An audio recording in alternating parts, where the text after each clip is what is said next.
Hey y'all, what's good, beautiful people? It's your girl Tay, and I'm here yet again with another update video. So definitely make sure you guys smash that like button, comment down below, subscribe, plus push your post notification bell button so that way anytime I upload a video, you will be notified. I really wish I could tell you guys why I'm smiling right now, but I just can't.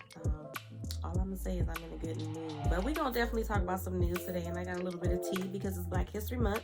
So we're gonna talk about something. I don't know if you guys have heard of it, but there was a situation that just happened just recently where I think it was 4 or 5 African American officers basically beat another African American man until he lost his life, pretty much. Okay.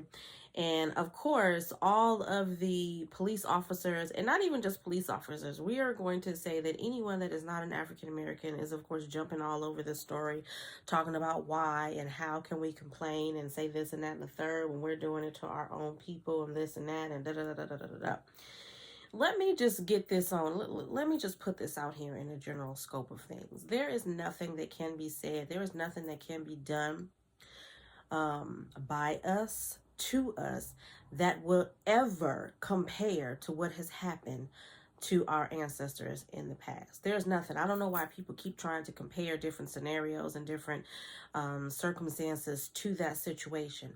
There has never been another group that has went through as much as my people have gone through, still going through to this day. Okay, so I just wanted to put that out there. But now to jump into the actual I don't even know if they're facts, okay? I haven't really been looking into any articles. Everything that I'm about to share with you guys is literally hearsay. So I heard or saw this in the news. I didn't really think much of it, you know what I mean? At first, I'm not gonna lie, when I first heard the story or got wind of the story, I thought that the people who created this, not created, but who did this horrific act were not, men of color, obviously.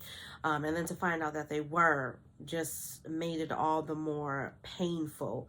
There is some speculation that one of the officers was upset and jealous because the supposed deceased male was basically messing around with his woman or wife or whatever the case may be.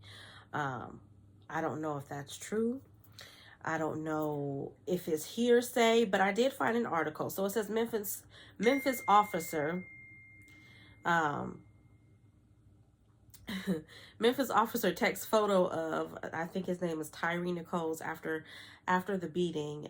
New documents show. It says Memphis as Tyree, I don't know if I'm saying his name right, but as Tyree Nichols sat propped against a police car, messed up, bloody, dazed, and handcuffed after being beaten by a group of Memphis police officers. One of those officers took a picture of him and sent it to at least 5 people. The Memphis Police Department said in the documents released by the state Tuesday. The documents painted a picture of repeated misconduct by the officers, starting in the first moments after Nichols was pulled over for a traffic stop, through an arrest carried out with excessive force, and continuing through the many minutes when Nichols lay on the street in dire need of medical help. Sending the photograph to acquaintances, including at least one outside of the police department, violated policies about keeping information confidential, according to the documents. But police officials said it was also a part of a pattern of mocking, abusive, and blatantly unprofessional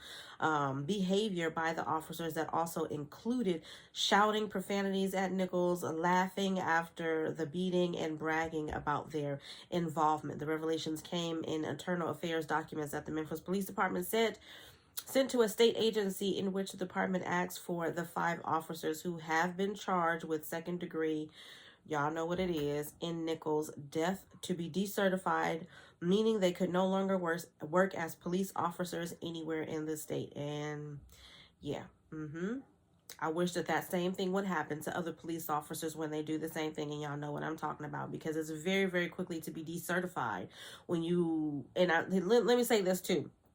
I'm not even going to read the rest of this because it's a sad situation. I just wanted to bring some light to it because, like I said, it is Black History Month at the end of the day. And we need to talk about these issues. If you guys don't want to hear it, then click off of the channel. But I'm going to talk about these issues because they're significant to me as an African-American woman.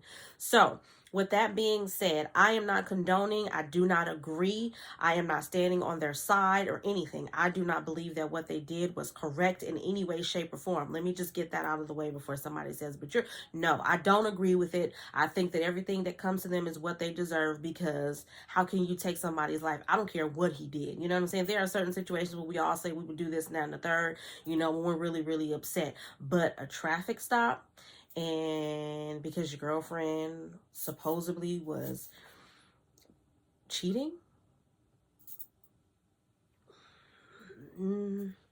it just doesn't quite say.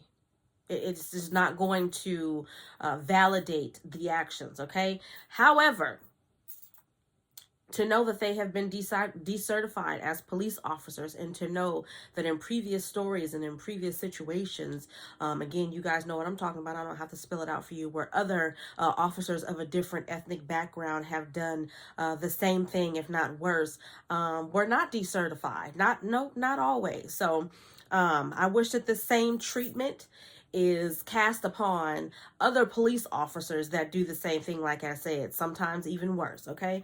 Moving on from that, though, we're going to get off of that because I don't want to bring the energy down in this video. Like I said, I'm feeling really, really good, so we're going to step it up just a little bit, y'all. We're going to talk about eggs. There's a lot been going on with eggs in the media.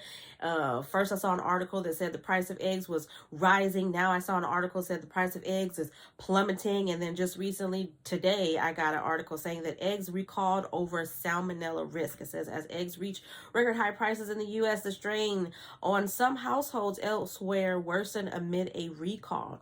In late January, Australian company Watson Family Produce recalled Watson Family Produce pasture-raised free-range eggs due to possible salmonella contamination. Consumers were alerted to the recall via a notice posted.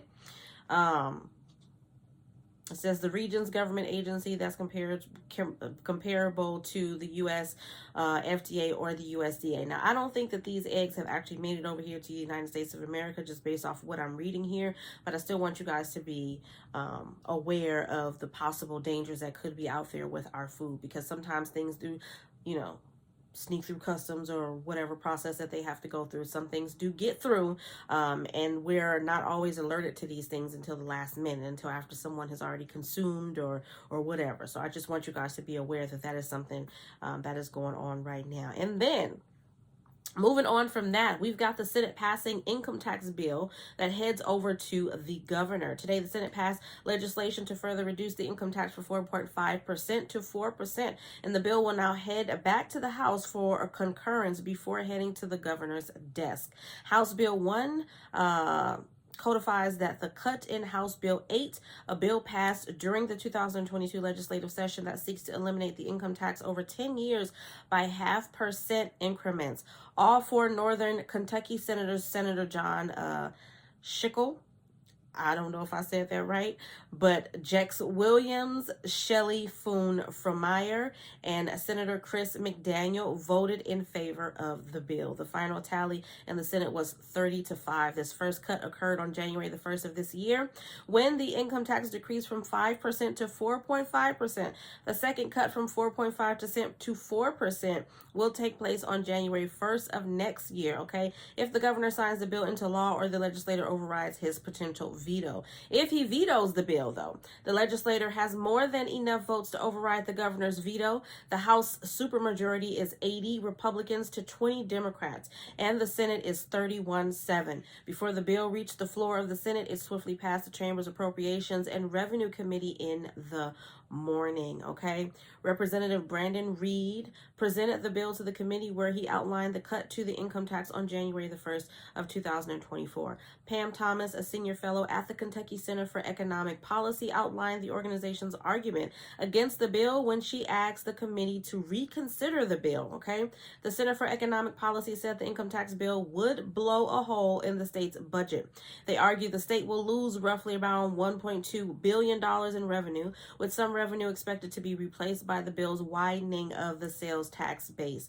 Without the income tax, we wouldn't have a significant budget reserve trust fund like we have now because the income tax accounted for about 47%, Thomas said. So it looks like this in particular is more so for Kentucky. I don't see any mentions to this being for all the states across the board, but I'm thinking this is more so for Kentucky. So your state taxes, they're working on trying to get that cut down from 4.5% now to 4% by January of next year. The Kentucky Center for Economic Policy argued that these surpluses are fleeting and make them much less impressive than they seem. So I don't know. Y'all let me know what you think about this. I think that taxes do need to go down significantly. I feel like there's a lot of money that's going, like she said, it's over 47% of the state's budget. And the fact that they're calling it a trust fund for the state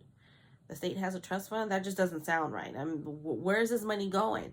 And how can we find a way, if you're not going to decrease the taxes, then how can we find a way to get this money back out there to the people? That doesn't necessarily have to go out in the form of stimulus money or stimulus checks or anything like that. But I do think that there are other things that they need to look into in terms of helping people who are paying their taxes, okay? On that note, you guys, we're going to end off with emergency SNAP maximum benefits, of course, for the month of February. Let me see. I just want to do a quick check here. I did look at this a little bit earlier today, but as always, I always end up putting my foot in my mouth and speaking before I verify. So I just want to verify and take a look on here and make sure I'm not missing anything before I go into detail about what's going on. So I think I'm going to hold off on the payout dates. We're just going to end off with emergency SNAP maximum benefits, and I'm going to give you guys the names of the states. So currently we have Alabama, California, Colorado, Delaware, DC, Hawaii, Illinois, Kansas, Louisiana, Maine, Maryland, Michigan, New Hampshire, New Jersey, New York, North Carolina, Ohio, Oklahoma, Oregon, Pennsylvania, Rhode Island, Texas, Utah, Vermont, Virginia, Washington, West Virginia, and Wisconsin. All right, you guys, as always, I hope this information has been in some way helpful or useful to you guys in the least little bit.